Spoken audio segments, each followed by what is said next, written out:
Hola a todos, bienvenidos a su sección Biología del Cuerpo Humano. Todos hemos oído hablar de que las personas con diabetes corren el peligro de sufrir alteraciones en órganos como el cerebro, las extremidades, la vista o los riñones. Pero, ¿por qué se dan estas alteraciones? ¿Qué importancia tiene que se acumule la glucosa en nuestro cuerpo? Aun cuando nosotros no lo vemos, en el interior de nuestro organismo están ocurriendo reacciones. El exceso de glucosa da lugar a las siguientes acciones que son las principales responsables del daño a los tejidos. La acumulación y acción de productos de glicación avanzada, el incremento en la actividad de la vía del sorbitol, el aumento en la vía de las exosaminas, la activación de diversas isoformas de la proteína sinasa C y el aumento en el estrés oxidativo. A continuación, te explicamos cada una de ellas. De manera normal, las proteínas, lípidos y otras moléculas dentro y fuera de las células poseen cierta cantidad de carbohidratos. Sin embargo, cuando tenemos una elevada concentración de carbohidratos de manera crónica, como ocurre con la diabetes, la fructosa y la glucosa o sus derivados se unen aún más a las proteínas, ácidos nucleicos y lípidos y forman los llamados productos de glicación avanzada o AGE por sus siglas en inglés. Esto sería como agregar óxido a nuestras herramientas. Con un poco continuarán funcionando, pero si la cantidad es excesiva, estas dejarán de servir adecuadamente. Y es lo que ocurre con estas biomoléculas que se están recubriendo con una cantidad grande de carbohidratos. Perderán sus funciones biológicas. La formación de estos productos de glicación avanzada se da con mayor rapidez que el aumento de la glucemia, por lo que incluso aumentos pequeños de glucosa producirán estos productos de glicación en pacientes diabéticos. ¿Y no existe manera de quitarle carbohidratos a estas proteínas? ¿Qué tal? Tal vez si hacemos mucho ejercicio. Pues no, estas reacciones son irreversibles y las modificaciones solo desaparecen con la degradación, o sea, la destrucción de la proteína modificada. Ok, ¿y a qué moléculas afectan? Se han encontrado productos de glicación avanzada en proteínas de citoesqueleto, que son las que les dan la forma a nuestras células. En la mielina, que es el recubrimiento de nuestras neuronas para poder conducir la electricidad. En las histonas, que son las proteínas que organizan nuestro ADN, e incluso en la colágena.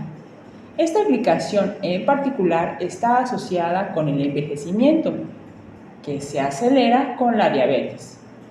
Entre los tejidos más afectados están la pared arterial, el mesangio glomerular, las membranas basales glomerulares, los vasos capilares sanguíneos, la vasculatura retiniana y el cristalino. Además, se han descrito receptores para los productos de glicación avanzada en numerosas células, incluyendo a los monocitos, los macrófagos, las células endoteliales, las células mesengiales, los podocitos, las neuronas periféricas y la microglía. Las proteínas glicadas que se unen a estos receptores inducen diversos eventos como la producción de especies reactivas del oxígeno, el estado proinflamatorio, la proliferación de células como los macrófagos y las del endotelio y músculo liso arterial. Estos productos de glicación avanzada se acumulan también en histonas de hepatocitos y en las células beta de los islotes de Langerhans, que son las células que producen la insulina.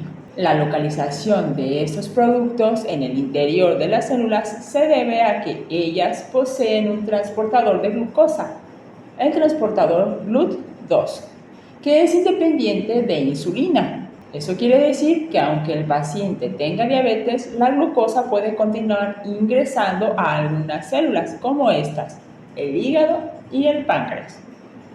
Esta glicación intracelular incrementa el número de metabolitos como la glucosa 6-fosfato o el gliceraldehído 3-fosfato, que son mucho más reactivos haciendo que los productos de glicación avanzada incrementen aún más y se produzcan daños directamente en el ADN celular y por ende en el funcionamiento de estas células. Ahora analicemos la siguiente acción responsable del daño a los tejidos: el incremento en la actividad de la vía del sorbitol.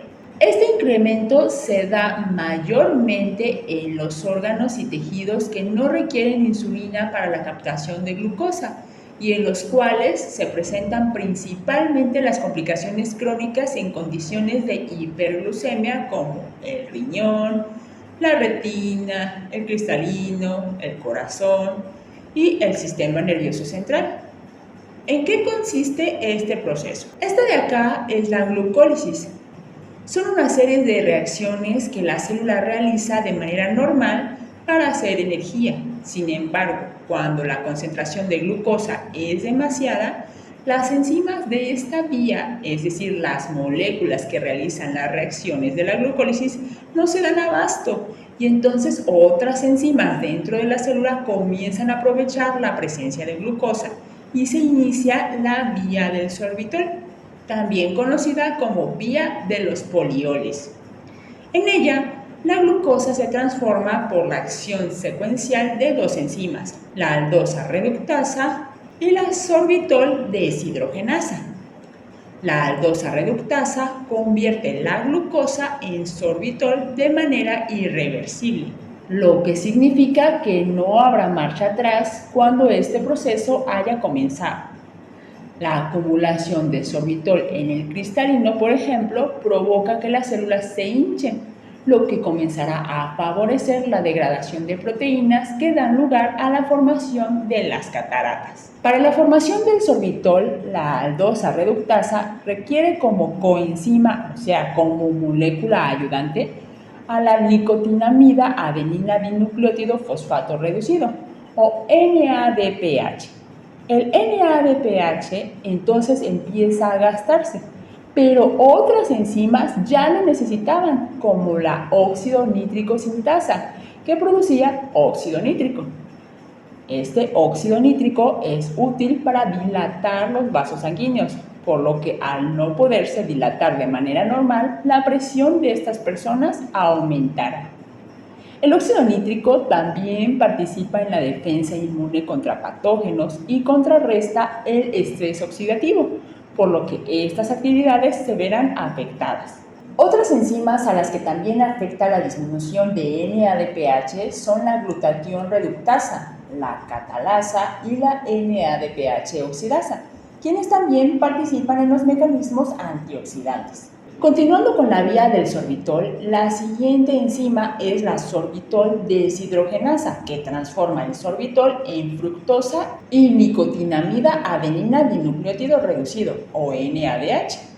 La fructosa formada va a incorporarse en la glucólisis, lo que aumentará la producción de gliceraldehído 3-fosfato y dihidroxiacetona fosfato. Pero al haberse producido en la vía del sorbitol el NADH, la glucólisis ya no continuará, pues la glucólisis precisamente tenía el objetivo de formar NADH, una molécula energética.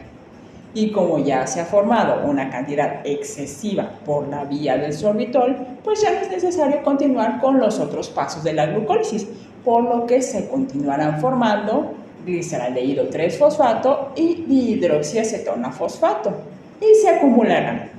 Estas moléculas resultan altamente peligrosas, pues son muy reactivas, por lo que se unen a proteínas formando aún más productos de glicación avanzada, generan estrés oxidativo y se transforman en grasas. La siguiente acción responsable del daño a los tejidos es la activación de la vía de las exosaminas. La exosamina es la glucosamina 6-fosfato. Esta proviene exclusivamente de la fructosa 6-fosfato y la glutamina mediante una reacción irreversible catalizada por la glutamina fructosa 6-fosfato amidotransferasa. La glutamina 6-fosfato resultante sufre a continuación otras 3 reacciones subsecuentes que finalmente dan origen a la UDP-N-acetilglucosamina y a la UDP-N-acetilgalactosamina, que se utilizan en la formación de las glicoproteínas y proteoglicanos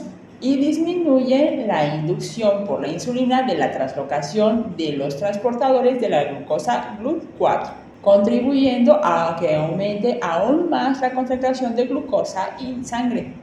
Revisemos la siguiente acción responsable de daño a los tejidos. La acumulación de gliceraldehído 3-fosfato y dihidroxiacetona fosfato promueve la producción de diacilgliceroles y la subsecuente activación de la proteína sinasa C. Esta deprime la producción de óxido nítrico que, como ya mencionamos antes, es importante para la vasodilatación.